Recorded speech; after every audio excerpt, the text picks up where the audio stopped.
नमस्कार शेतकरी बांधवांनो, मी योगेश भास्करराव गायधनी, मुक्काम पोस्ट पळशी, तालुका जिल्हा नाशिक। महत्त्वाचा असा आज व्हिडिओ आहे।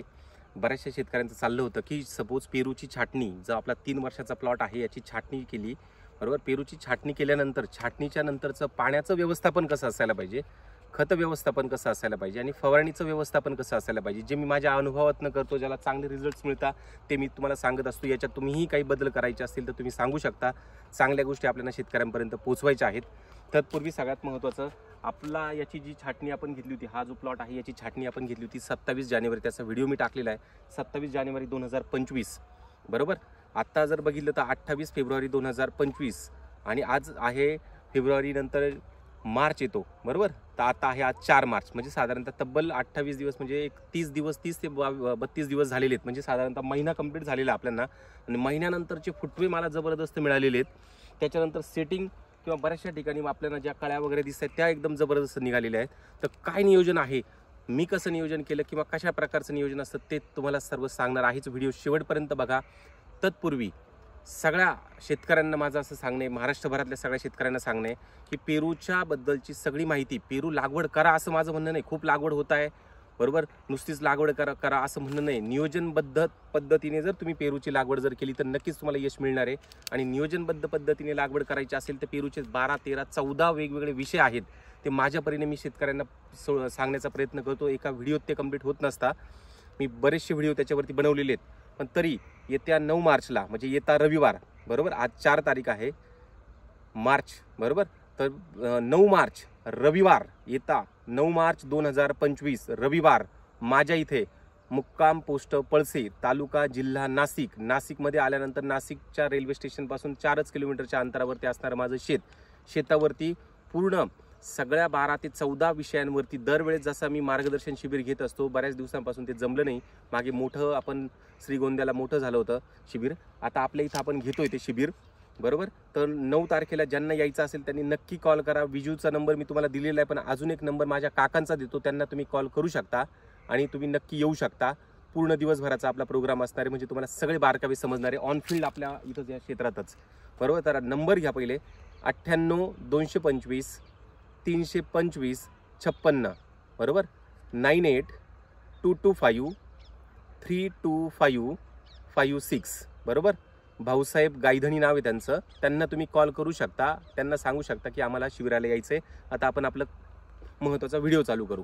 आता व्हिडिओ चालू करताना सगळ्यात महत्त्वाचं बघा, आता मला मी सांगितलंय साधारणतः 30 ते 32 दिवस आपले कंप्लीट झालेले। सेटिंग वगैरे पण यांना दाखवू, इकडे बघ कशी चांगल्या प्रकारची सेटिंग, म्हणण्यापेक्षा सेटिंग नाही म्हणू शकत आपण यांना, कळी वगैरे जी स्टेज आहे, बरोबर, आपल्याला छान छान कळी वगैरे, फ्लॉवरिंग आणि कळी ही स्टेज आपल्याला दिसते। तर सगळ्यात महत्त्वाचं, जेव्हा आपण याला तानावर सोडलं होतं, तानाच्या अगोदर जेव्हा मोठी हार्वेस्टिंग आपण करतो, हार्वेस्टिंग केल्यानंतर आपल्याला छाटणी घ्यायची आहे, तर हार्वेस्टिंग जेव्हा शेवटच्या एंडमध्ये येत असते तर त्यावेळेस नक्की एक छोटासा एक बेसल डोस, मग त्याच्यामध्ये 12, 32, 16, 10, 26, 26 आणि थोडंसं मिक्स मायक्रोन्यूट्रिएंट असं जर तुम्ही ड्रिप खाली थोडं थोडं जर टाकून दिलं, म्हणजे कधीचं सांगतोय मी, छाटणीच्या अगोदर, बाग रेस्ट पिरियडला आपल्याला टाकायचं आहे, पण त्याच्या अगोदर पाणी तोडण्याच्या थोडंसं अगोदरच्या स्टेजमध्ये आपल्याला हे करायचं आहे, जेणेकरून आपण जेवढं उत्पादन याच्यापासून काढलेलं आहे, याची जेवढी झीज झालेली ती झीज भरून येणार आहे। त्याच्यानंतर साधारणतः 15-20 दिवस असेल, मग तुम्ही जसं तुमचं नियोजन असेल, म्हणजे मी साधारणतः 2 ते 3 महिने बागाला मी छाटणीच्या, म्हणजे छाटणी घेण्याच्या पहिले 2-3 महिने बाग मी तसाच टाकला होता, कारण की कंटिन्यू त्याच्यापासून आपण हार्वेस्टिंग घेत होतो, बरोबर। म्हणजे छाटणीच्या पहिले मी साधारणतः 20 दिवस अगोदर आपण पाणी तोडलं होतं, पण त्याच्या अगोदर मी हा छोटा बेसल डोस हा टाकून दिला होता, कारण की झीज झालेली झाड ते भरून काढतं झाड, बरोबर। त्याच्यानंतर बाग तानावर सोडला होता, तानावर सोडल्यानंतर आपण इथ्रेलचं फवारणी घेतली होती काही ठिकाणी आणि काही ठिकाणी घेतली नव्हती। त्याचा रिझल्ट आणि त्याचा व्हिडिओ मी अपकमिंग याच्यात बनवणार आहेत, चांगले कसे रिझल्ट आले कसे नाही, बरोबर। आणि त्याच्यानंतर बाग तानावर सोडल्यानंतर आपण बागाचं पूर्ण जसं बेड फोडून घेतलं होतं, त्याच्यानंतर बेड फोडून घेतलं, छाटणीच्या नंतर असणाऱ्या सगळ्या काड्या वगैरे त्या सगळ्या त्याच्यामध्ये टाकून बेसल डोस, शेणखताचा जो आहे शेणखत, बरोबर, नंतर, म्हणजे कारण की ज्यावेळेस बाग हा रेस्ट पिरियडवरती असतो त्यावेळेस त्याला खत देणं हा खूप महत्त्वाचं असतं, बरोबर।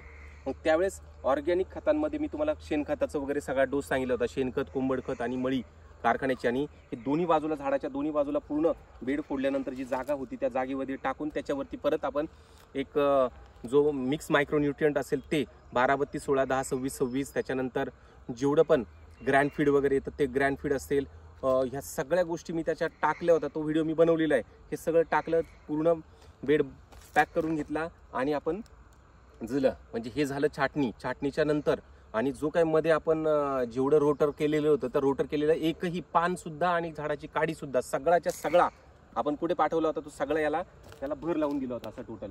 त्याचा रिझल्टही चांगला होता कारण की ऑर्गॅनिक कर्ब आपल्याला आपल्या झाडाने जे घेतले ते झाडाला इथेच आपल्याला याच्यामध्येच गेलं पाहिजे. त्याचा एक चांगला इफेक्ट मिळतो. म्हणजे आता बघा छाटणी माझी कंप्लीट झाली, बेसल डोस कंप्लीट झाला. आता महत्त्वाचं 3 पाणी सगळ्यात महत्त्वाचे लक्षात असू द्या. 3 पाण्याच्या बरोबरच आपल्याला नियोजन कसं करायचं आहे. जेव्हा पण तुम्ही पहिलं पाणी तुम्ही देणार आहे, जेव्हा पाणी तुम्ही पहिलं देणार, आता जमिनीनुसार पाण्याचं नियोजन असणार. परत काळी जमीन असेल तर तुम्हाला कमी 2-3 तासाचं द्यायचं आहे, बरोबर. जर जास्त तुमची पाणी पकडून न धरणारी जमीन असेल तर तेव्हा तुम्हाला थोडंसं जास्त प्रमाणात पाणी द्यायचं आहे. म्हणून तुमच्या जमिनीच्या नुसार तुम्हाला पाणी द्यायचं. पण जे तुमचं पहिलं पाणी जाणार आहे त्या पहिल्या पाण्याच्या बरोबर तर तुमचं आपल्याला सगळ्यात महत्त्वाचं नियोजन जे तुम्हाला करायचं आहे झालं तर तुम्ही 22 टीन घेऊ शकता. म्हणजे थोडंसं पहिल्या पाण्याला सुरुवातीला तुम्ही थोडंसं 22 टीन तुम्ही घेऊ शकता. तर तुम्ही 22 टीन जर घेतलं, 22 हे कशासाठी सांगतोय, बुरशीनाशक म्हणून म्हणतोय. ब्लू कॉपर किंवा 22 टीन हे थोडंसं जर गेलं तर मुलांना ज्या जखमा झाल्या काय झालेल्या असतील त्या बाकीच्या बुरशी वगैरे त्याच्यासाठी नियंत्रण हे चांगलं होतं. साधारणतः पहिल्या एखाद्या 2 तासात हे गेलं पाहिजे. म्हणजे 5-6 तास जर पाणी देत असाल मधल्या स्लॉटमध्ये तुम्हाला काय परत त्याच्यात द्यायचं आहे, तो पहिल्या पाण्याच्या याच्यात जर तुम्ही जर व्यवस्थित जर पहिलं पाणी जर देत असाल तर तेव्हा साधारणतः माझ्या मते आता मी माझ्या जमिनीला साधारणतः 7 ते 8 तासाचं पहिलं पाणी तुम्हाला दिलं होतं याला, बरोबर. आणि हे देताना याच्यासोबत आहे ना आपण रिस्टार्टर 1 किलो, बरोबर. त्याच्यानंतर डॉक्टर ग्रोथ म्हणून एक येतं. म्हणजे त्याला मायक्रो ऑर्गॅनिझम त्याच्यामध्ये असतं. साधारणतः 500 ग्राम ते रूट ग्रोथ प्रमोटर म्हणून काम करतं. याच्याऐवजी सगळ्यात बेस्ट जर तुम्ही बघायला गेलं तर डॉक्टर रूट मॅक्स आहे. डॉक्टर रूट मॅक्स म्हणून पण येतं. डॉक्टर रूट मॅक्स आपलं लोटस कंपनीचं आहे. त्याच्याने रूट डेव्हलपमेंटला ती चांगली मदत करतं. हे आपल्याला द्यायचं आहे त्या पहिल्या पाण्याच्या सोबत. हे जेव्हा तुम्ही द्याल तर बऱ्यापैकी रूट वगैरे डेव्हलपमेंटला सुरुवात होते. आणि याच्यासोबतच जे आपल्याला द्यायचं आहे, काही जण 05234 असेल तर 05234 तुम्ही देऊ शकता. पहिल्या पाण्याचं सांगतोय. म्हणजे रिस्टार्टर 1 kg, बरोबर. डॉक्टर ग्रोथ तुम्ही घ्या किंवा आपलं डॉक्टर रूट मॅक्स तुम्ही घेऊ शकता. या इकडं डॉक्टर रूट मॅक्स तुम्ही घेऊ शकता. आणि याच्यासोबत 500 ग्राम ते घ्या किंवा याच्यासोबत मग तुम्हाला घ्यायचं आहे 05234 असेल तर 05234 घ्या, 06020 असेल तर 06020 घ्या. याच्यात आपण नायट्रोजन देत नाहीये झाडाला, लक्षात असू द्या, बरोबर. हे साधारणतः एकरी आपल्याला घ्यायचं आहे 5 किलोपर्यंत याला सोडायचं. म्हणजे पहिल्या पाण्याच्या सोबत तुमचं जात आहे सुरुवातीला बुरशीनाशक पण जात आहे, बरोबर. थोड्याशा गॅप नंतर म्हणजे पहिलं जो आहे पहिल्या 1-2 तासामध्ये ते बुरशीनाशक वगैरे सगळं जाते. आणि साधारणतः 2-1 तास झाले, 2-3 तास झाले, 2-3 तासाच्या नंतर हे पहिलं पाणी महत्त्वाचं आहे. रिस्टार्टर, डॉक्टर ग्रोथ किंवा मीच तुम्हाला सांगितलेलं सगळ्यात महत्त्वाचं डॉक्टर रूट मॅक्स 500 ग्राम. आणि त्याच्यासोबत 06020 घ्या किंवा 05234 घ्या, काही पण. समजा मी 06020 घेतलं 5 kg, हे टाकलं, याच्यात नायट्रोजन गेलेलं नाही, पहिलं पाणी कंप्लीट झालं. सर्वांना समजलं पहिलं पाण्याचं. पहिलं पाणी तुम्ही छाटणीच्या साधारणतः मॉइश्चर किती कंटेन आहे जमिनीमध्ये त्याच्यानुसार पहिलं पाणी हे 3ऱ्या दिवशी देऊ शकता, 4थ्या दिवशी देऊ शकता, 5व्या दिवशी देऊ शकता, 6व्या दिवशी देऊ शकता. म्हणजे हे सगळ्यात महत्त्वाचं पहिलं समजलं. म्हणजे मी दिलं होतं साधारणतः 5व्या दिवशी, बरोबर. छाटणीच्या 4थ्या ते 5व्या दिवशी दिलं होतं. मग 4थ्या ते 5व्या दिवशी दिल्यानंतर आता पुढचं पाणी सगळ्यात महत्त्वाचं. पुढचं पाणी जे आहे, पुढच्या पाण्याबरोबर मायक्रोन्यूट्रियंट. आता आपण तर बेसल डोस दिलेला आहे, तो लागेपर्यंत आपल्याला काही लिक्विड फर्टिलायझर जे आहेत, लिक्विड सोल्युबल खतं हे सगळ्यात महत्त्वाचे असतात. तर पुढचं जे आहे तर मायक्रोन्यूट्रियंट जातील. असं मी ॲग्रिसरचं मायक्रोन्यूट्रियंट वापरलं होतं. दुसरं अव्हेनाचं मायक्रोन्यूट्रियंट पण सगळ्यात महत्त्वाचं आहे. 10 लिटर तुम्ही ते घेऊ शकता. प्लस त्याच्यासोबत अमोनियम सल्फेट येतं. अमोनियम सल्फेट सगळ्यात महत्त्वाचं. आणि त्याच्यासोबत आपल्याला घ्यायचं 0050, कारण की नायट्रोजनला दाबायचं असेल तर आपल्याला इथं सगळ्यात महत्त्वाचं 0050 आपल्याला पाहिजे. तर तो आपल्याला अर्धा किलो घ्यायचा आहे. 5 किलो अमोनियम सल्फेट घ्यायचं आहे. 10 लिटर जे तुम्हाला घ्यायचं आहे ते म्हणजे अव्हेनाचं न्यूट्री मिक्स जे असतं, बरोबर, ते आपल्याला घ्यायचं आहे. हे सगळ्यात इम्पॉर्टंट. हे झालं दुसरं पाणी. म्हणजे याच्याबरोबर आपल्याला काय करतं, शूट जे निघत आहे त्या शूटला प्रॉपर दाबण्याचं काम. म्हणजे जे शूट जास्त पण निघायला नको, नायट्रोजन कमी असल्यामुळे तिथं आपण काय घेतोय 0050 आपण घेतोय. म्हणजे हे झालं दुसरं पाणी. म्हणजे ते साधारणतः 5व्या-6व्या दिवशी तुमचं जमिनीच्या नुसार 5व्या-6व्या दिवशीचं हे दुसरं पाणी. आता महत्त्वाचं आहे तिसरं पाणी. ते साधारणतः 14व्या दिवशी, 15व्या दिवशी येऊ शकतं, 16व्या दिवशी येऊ शकतं, 17व्या, 18व्या दिवशी येऊ शकतं तुमच्या जमिनीच्या याच्यानुसार. पण त्या पाण्यासोबत आता सगळ्यात महत्त्वाचं जे आहे ते म्हणजे आहे कॅल्शियम आणि बोरॉन. मग त्याला ड्रिप कॅल तुम्ही घ्या. ड्रिप कॅल हे कॅल्शियमच्या याच्यात येतं.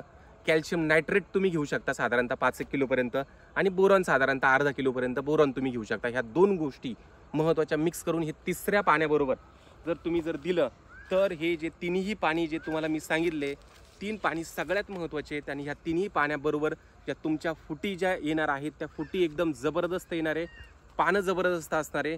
जेवढी पानांची साईज चांगली तेवढं झाडाची स्ट्रेंथ चांगली, तेवढं फळांची साईज चांगली आणि तेवढी क्वालिटी चांगली. म्हणून हे 3 पाणी सगळ्यात महत्त्वाचे आहेत, लक्षात असू द्या. हे 3 पाणी. चौथ्या पाण्याबरोबर तुम्ही परत एखादं तुम्हाला वाटलं तर 12-61 तुम्ही देऊ शकता, किंवा एखाद्यानंतर तुम्हाला वाटलं तर 19-19 थोडंफार देऊ शकता. बरोबर. याच्यासोबतच की आता हे जेव्हा आपण सांगतो तर याच्यासोबत आपल्याला गब्बर जे येतं, गब्बर तुम्ही याच्यामध्ये कुठे पण जेव्हा नुसतं पाणी देऊ नका, मग गब्बर घ्या. गब्बरमध्ये ॲमिनो ॲसिड, फुल्विक ॲसिड, सिबिक ॲसिड हे सगळ्या गोष्टी येत असतात. तर मग गब्बर असेल, 5 स्ट्रोक असेल, हे लोटसचे चांगले प्रोडक्ट आहेत, त्याचे रिझल्ट चांगले आहेत. त्याच्याने रूटचे डेव्हलपमेंट होणं खूप गरजेचं आहे. आणि हे सगळ्यात महत्त्वाचं करा. हे करताना एखाद्या वेळेस तुम्हाला असंही करायचं आहे, पुढचं पाणी जेव्हा तुम्हाला द्यायचं आहे तर माझ्या मते तुम्ही त्याच्यासाठी देताना जे काम करायचे तुम्हाला पुढच्या पाण्यामध्ये, तर नक्कीच निमॅटोड कंट्रोलसाठी आपल्याला करायचं आहे. तर निमॅटोडचं मी तुम्हाला पुढच्या याच्यात सांगणार आहेत. तरी निमॅटोडसाठी निमॅटो शिल्ड हे तुम्ही जर दिलं, सुरुवातीपासूनच जर दिलं तर निमॅटोडवरती कंट्रोल होऊ शकतो. प्लस अजून त्याला पॅसिलोमायसिस बॅक्टेरिया जो निमॅटोडवरती चांगला काम करतो, हा पॅसिलोमायसिस बॅक्टेरिया पण तुम्ही बघा. हे खतं जेव्हा तुम्ही देताय, ज्यावेळेस या खतांचा समजा आपला वॉटर सोल्युबल खतांचा जेव्हा गॅप असेल 8-10 दिवसांचा, तुम्ही आता दिलेलं देताय, 3 पाणी कंप्लीट झाले, मग तुम्हाला गॅप आहे, तर नुसत्या पाण्याबरोबर तुमचं पॅसिलोमायसिस जाऊ द्या किंवा आपलं निमॅटो शिल्ड जाऊ द्या. याच्याने होणार काय, आपल्याला सगळ्यात महत्त्वाचं आपण काय करतोय, मुळांना सुरक्षित करतोय निमॅटोडपासून. ह्या सगळ्या गोष्टी जर तुम्ही करत असाल, जे इथपर्यंतचं आता मी तुम्हाला सांगितलंय, छाटणीनंतरचं हे साधारणतः महिनाभरापर्यंतचं हे असं नियोजन असणार आहे. फवारणीचं नियोजन मी पुढच्या व्हिडिओमध्ये नक्की तुम्हाला टाकणार आहे. पण ह्या 3ही गोष्टी लक्षात असू द्या. 3ही पाणी हे सगळ्यात महत्त्वाचे 3ही पाणी असणार आहे. आणि 3 पाण्याच्या नियोजनानुसार आपल्याला सगळं व्यवस्थित करायचं आहे. मी तुम्हाला छाटणीच्या अगोदरची परिस्थिती सांगितली, छाटणीच्या नंतरची परिस्थिती सांगितली, माझ्या प्लॉटची परिस्थिती सांगितली, तुम्हाला दाखवतो. इथं जर तुम्ही बघितलं तर कंटिन्यू तिथं जर बघितलं 300 म्हणजे मी मोजले मगाशी 200च्या प्लस फुटवे आहेत. आणि प्रत्येक फुटव्यामध्ये आपल्याला कळ्या दिसत आहे. म्हणजे असं चांगलं नियोजन आता सध्या तरी माझं चालू आहे. व्हिडिओ खूप मोठा होणार आहे, पण पुढच्या व्हिडिओमध्ये मी तुम्हाला पुढचं नियोजन सांगणार आहे, फवारणीचं नियोजन सांगणार आहे. आणि पूर्ण फवारणीच्या नियोजनानंतर हे फ्लड पाण्याचं नियोजन सगळं सांगणार आहे तुम्हाला. तर नक्की बघा पुढचा व्हिडिओ, तुम्ही नक्की बघा. बरोबर. पुढच्या व्हिडिओमध्ये मी येईलच. आणि हे सगळं माझं स्वतःचं प्लॉट आहे. येत्या रविवारी पुन्हा एकदा सगळ्यांना मी सांगतो, ज्यांना इच्छा असेल येत्या रविवारी पेरू मार्गदर्शन शिबिर आपल्या इथं आहे. 9 मार्च 2025 हा येता रविवार. तर सगळ्यांनी या नंबर परत एकदा सांगतो, 98 225 325 56. भेटूया पुढच्या व्हिडिओमध्ये. तोपर्यंत धन्यवाद.